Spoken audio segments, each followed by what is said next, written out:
અને પૂર્વ જિલ્લા પંચાયતના સભ્ય અને સમાજના તારાળ તાલુકાના પ્રમુખ અમે ભેગા એટલા માટે થયા હતા કે જે પાટણ બનાવ બન્યો વિમલભાઈ ચુડાસમા ઉપરને સમાજના આગેવાનો અને બીજા લોકો પર જે ખોટી ફરિયાદો થઈ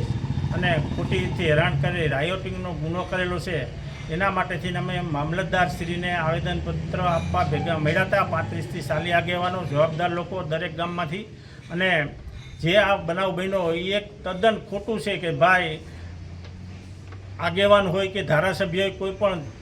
એક જવાબદાર વ્યક્તિ હોય તો એને ક્યાંય પણ એવો બનાવ બનતો હોય તો એની જવાબદારી ફિક્સ થતી હોય કે ત્યાં જવું જોઈએ। ગયા એટલે શું એનો ગુનો ગણાણો? આવા ખોટા કેસો અને ખોટું લોકોને દબાવવાથી કંઈ મળવાનું નથી, પણ જે સાચી હકીકત હોય જ્યાં સાચી બાબતો હોય ત્યાં અમે સરકારની સાથે છે, પણ સરકાર અમુક બાબતમાં જે ખોટા પગલાં ભરે અને ગરીબ માણસોને હેરાન પરેશાન કરે વગર નોટિસે કે બેઘર બનાવી દે, રોજીરોટીની વાત તો ક્યાં રહી, પણ લોકોને એના ઝૂંપડા હોય એ પાડી અને બેઘર બનાવે એની વૈકલ્પિક વ્યવસ્થા કરવી જોઈએ અને પછી કંઈ કરે તો સારું લાગે સરકાર માટે। સરકારશ્રી મા બાપ છે,